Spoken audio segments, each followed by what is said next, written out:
Okay, last time I was here, we kind of ended up, and I don't know if we got it on video or not, but I was talking about, or you were telling me about, the war years were only 4 years of your life, so why are we spending so much time on that when there's a lot of other good things to talk about?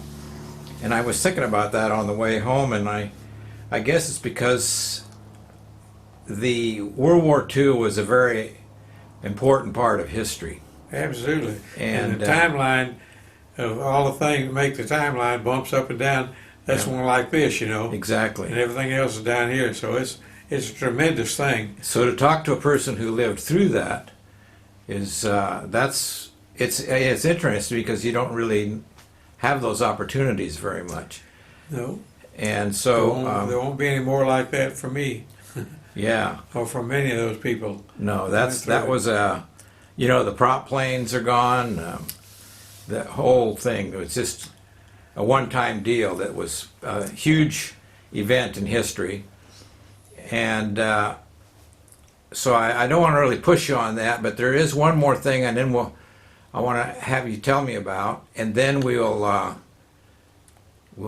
consider that part of the story done and move on to some of the more fun stuff and the airplanes and stuff that you did after the war.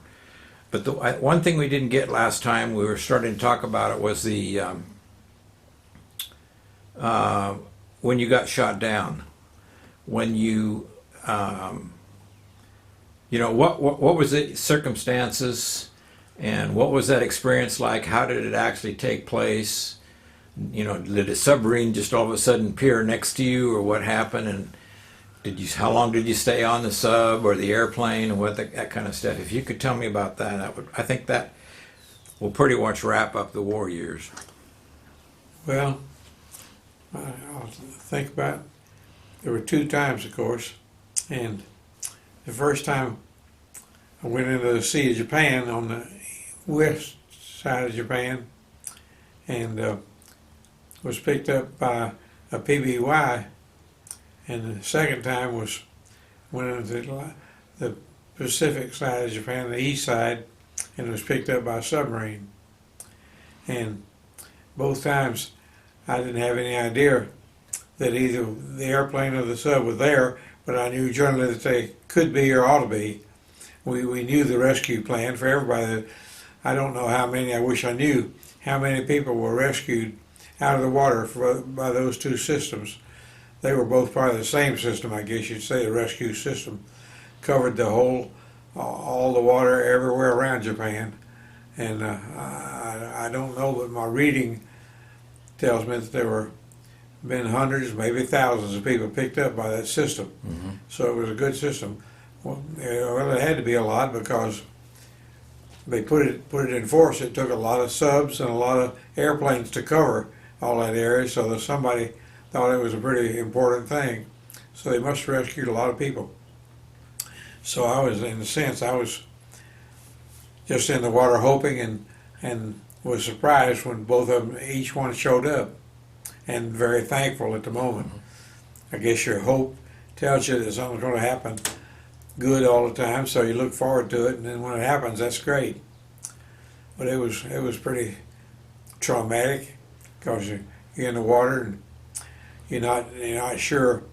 I can remember something that relates to that back long before that, where I got my sea training by being in a motorboat out over, a whole bunch of us out over the ocean, and the boat went out and went along parallel to the coast, probably 5 or 10 miles away. I don't know, 5 miles probably.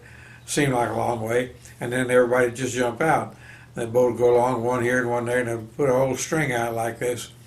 And the feeling that came with that was pretty traumatic in itself, because my feeling, I remember the main thing I thought was that, boy, there's no bottom here. It's not like a swimming pool.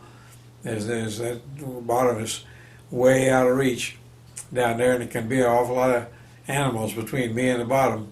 Mm-hmm. So it was pretty. You didn't feel like you were alone. You felt like you were too crowded because of what might be in the water around you.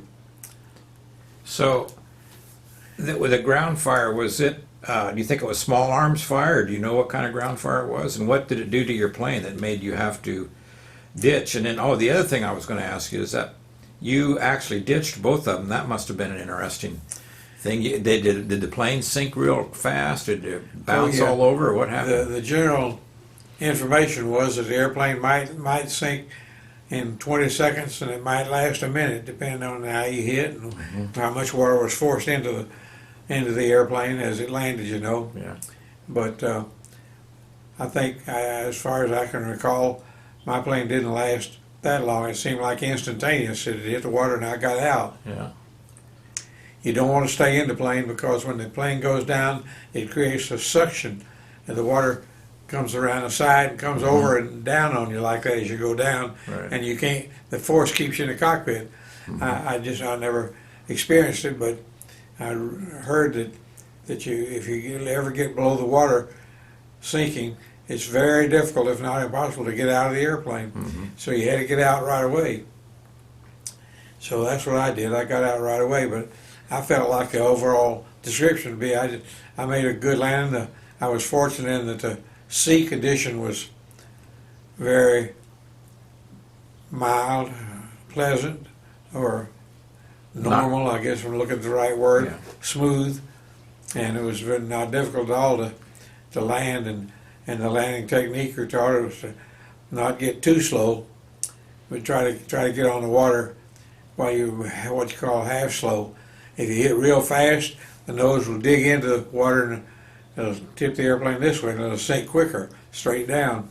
If you get too slow, it'll hit on the tail and pop the nose down, then it'll dig in and go down quick. Either way, so the idea is to get in between and just enough nose up to be as slow as you can get it safely, because speed is a bad thing too. So a minimum biting angle around 10 degrees is all you want, and around 90 knots or something like that. But under control, you don't want to fall in the water and you don't want to hit it too hard. So if you do it like that, then the airplane, let's say it'll sink, maybe stay 20 to 30 seconds on the water, and that's plenty to get out.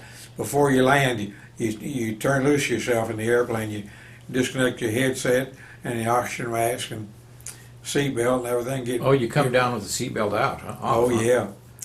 You don't want to. If you don't do that, then you get fumbling and may not get it open. So you got to open it up. So you just come down and hold it off, and try not to drop below stall speed. But That's right.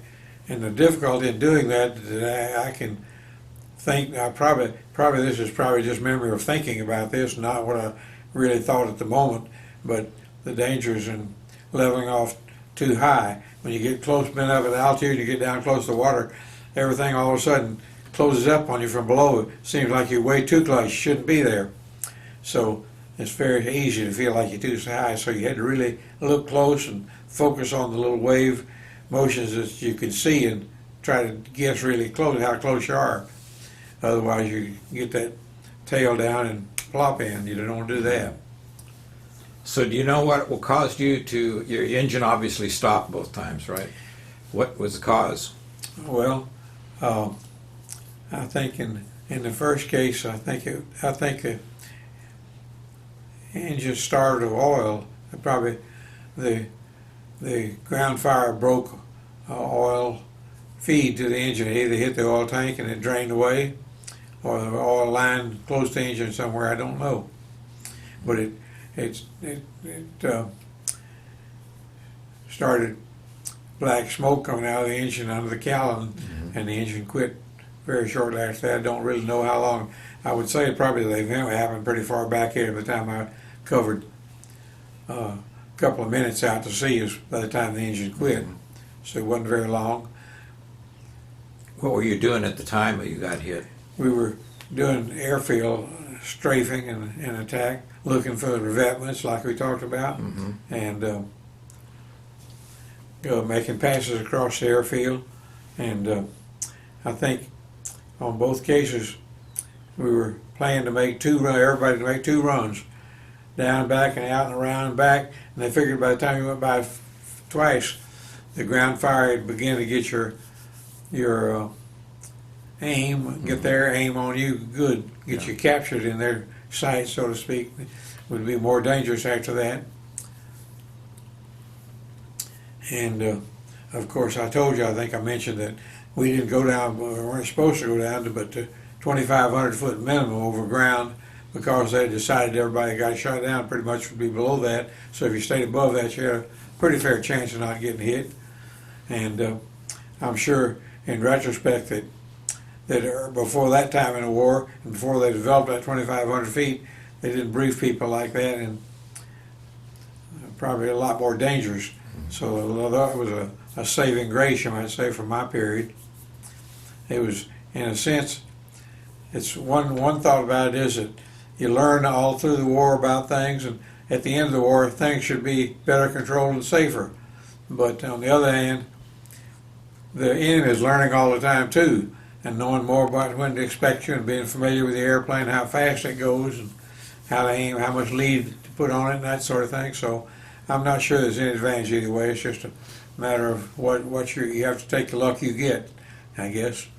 So if you're down that low, you didn't have much time to glide. If your engine went out, you were already. No, it glided probably, seemed like maybe a minute, did not much, but it may have been a little longer than that. But you had enough at least to get offshore ways.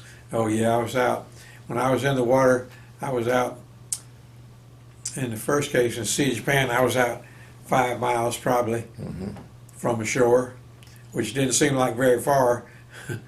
That was entirely too close, because the main thing you're worried about is the Japanese find you.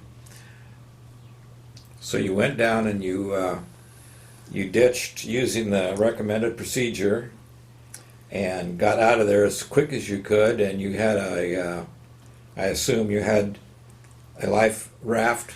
Yeah, the life raft was a folded up, compacted, of course, part of the parachute pack. Oh, okay. It was separate.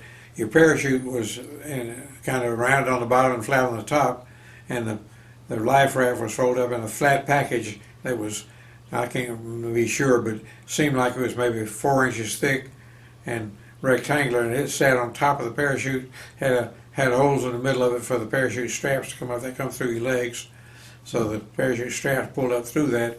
So it was captured, you might say, between you and the parachute when you went in the water, so it wasn't in trouble losing it right then. But before you had a strap that came off the raft pack that had a hook on it, and then when you sit down on a parachute in the airplane, putting your harness on and everything, you take that up and strap it to your Mae West. Had a snap fast like that, and you hooked onto it, so you couldn't lose it if you did that.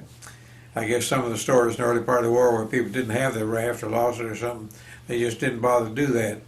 You always read stories about people saying, well, I'm supposed to do this and that, but I don't do it. I think it's better to do this. So you never know what everybody, individuals do, but I didn't have any trouble with that sort of thing. I was convinced when they told me that's the way to do it, so I did it that way. So you clambered, you pulled whatever, it was a CO2 CO had inflated. 2 CO2 bottles on the Mae West, and the raft had one for it, but it had a manual tube to it too. If the bottle was out wrong or something, you could turn this had a tube about that long, and you'd turn the thing to open the valve and blow through that. Take a lot of blowing to blow up that raft, but if you were out in the open ocean, you could probably handle that. I didn't have to do it. CO2 worked fine for me. So you're out there now, you're floating around, your plane sank, and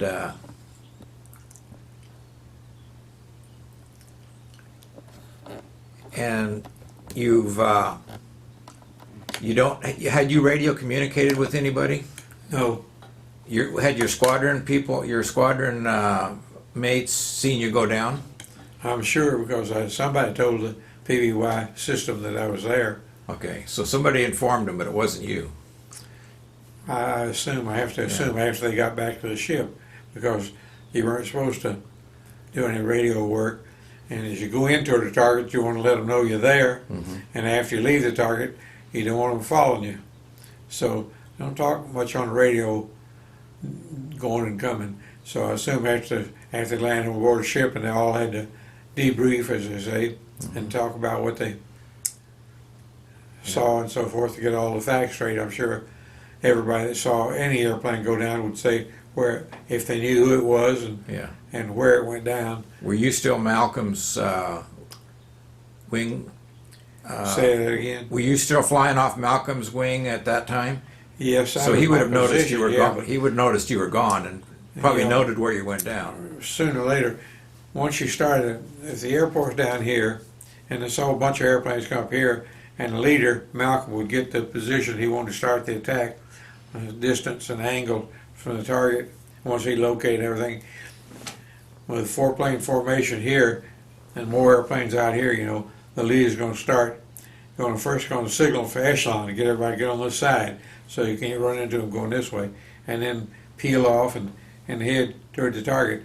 And the interval between peel off was kind of like landing aboard ship. It wasn't a thing you timed ever, but you just sensed the time, and after a little practice, you pretty well get it just right. So the airplanes would go, the peel off automatically tends to space you as you go down. So down on the target down there is what I'm saying. Say Malcolm went across here, I wouldn't be on his wing here. I'd be behind and out to the side somewhere, and maybe spread out a good bit, because I might see a different target over here. By the time you're going down and getting close, you're going to start picking your own target. If you're dropping bombs, you decide where and when to drop them, what you want to hit with them. And if you strafing, well, you try to pick something you think's worth destroying, you know, airplane or hangars or vehicles. Right. So to answer your question, it wasn't right on him, you know, I'd say, but my position in the whole situation was on his wing, yes. Yeah. So when you guys rallied or whatever you do, rendezvoused afterwards, Rendezvoused. and he goes, "Hey, Jack's gone." So then, if nobody saw you go down, they probably started looking around for you. Maybe they saw you in the water. No, do that probably. You don't look around, you keep going. Huh.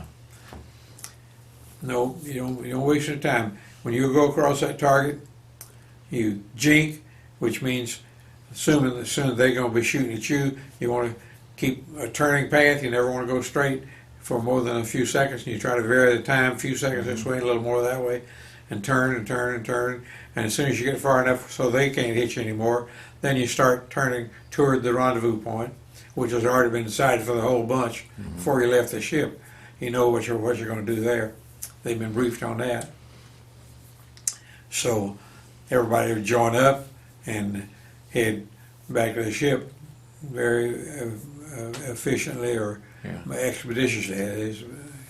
And I'm sure by then Malcolm and my buddy Ted on the other side of him would know that my plane was missing, but they don't slow down, they keep going. And if I don't show up, I just don't show up. So it's everybody for himself once you go to the target. And So you're rendezvous out there, you try to join up on it, but if you don't, you don't. so you're down in the water now, and do you see planes flying around up there, or are you just a empty sky? Oh yeah, you can see planes, all the planes, and what you see is a few airplanes, and depending on where you were in the formation, the last airplane in this whole formation probably didn't see anybody, they're all gone. My position, I was in the front, I saw nearly everybody go by and gone, but it didn't take long, you know, maybe 3 or 4 minutes and everybody's gone, and the sky is quiet and clear. And that's when it hits you. You're by yourself. You know, that's when the feeling comes. As long as the airplane's going by, well, everything's fine. Everybody's around you. You know, your friends are around you. But well, when they disappear, it's a kind of a Then it's shame. what have I got myself into? Yeah. You start wondering. You start thinking about this depth of this water and how far to the land, and should I start swimming, or should I want to put my raft out, or not? A few little decisions to make. Yeah. So how long did you? Was there a sea anchor on the raft to try to keep you in the same place? A little triangular on the end of a cord. Yeah. When you blow up the raft, it's out automatically. It's tied to it. So you're floating around generally in the same area, and wondering if you're going to get saved. How long did that go on? Well, the first time I was in the water for a day and a half. You spent overnight in it, huh? In the boat. Let me see, is that right? I think not. That's the second time. The first time I was in the water for the rest of that day till almost dark, and it was almost dark before the PBY showed up. But he did about that time. And the second time, there was a day and a half, was into the next day considerable before the submarine showed up. So when the PBY came on the first one, was he way up there and you saw him and you hoped that he saw you? Oh or yeah, was he I skimming? heard him coming a long way. Yeah. Yeah, and recognized him pretty quick, so I knew who it was or what type of airplane it was. Did you have any flare to shoot off or anything like that? Yeah, you got a flare gun as part of your RAF package. Did you shoot that off? No, didn't need to. Because you figured he indicated that he saw you already. Yeah, well, he's coming straight for me, which means he saw me from way out here somewhere and was coming that way anyhow and turned direct for me. And I don't remember whether they made any signal or rocked wings or anything, but I didn't hit flare, shoot a flare. Uh-huh. They came right, they saw me far enough to let down and land. Thinking about that, I feel sure they had radar and could see me on the radar, and so knew how far I was ahead and knew I was on the ocean surface. So they just were letting down, and the lower they are, the less they're going to be seen from land. So they're down low and get on the water and get me off and go. You know, they get me. I'm over here close to land over there, and they're going to land right here. And as soon as they pick me up, they go away from land, get farther out to sea. So there's less danger of being caught. Right. So they helped you scramble aboard, and you says, "Thank you very much." That big blister on the side of the PBY, that was open, and there were a couple of guys in there helped me up. They got a little step thing hanging out, and you grab that and get on it. It don't take long. You're glad to get out of the water. So where did they take you then? They took me back to the task force. They were from, I can't remember. Now I believe from Guam. I can't remember where their home base was. I was talking to them, but they took me back to the task force, and didn't get back to the task force till 2 or 3 a.m. real late in the evening. And the weather, the sea state was, there wasn't any rain or clouds that I remember, but the sea state was, I guess, swells or something. I don't know where from further off. The big swells, really big.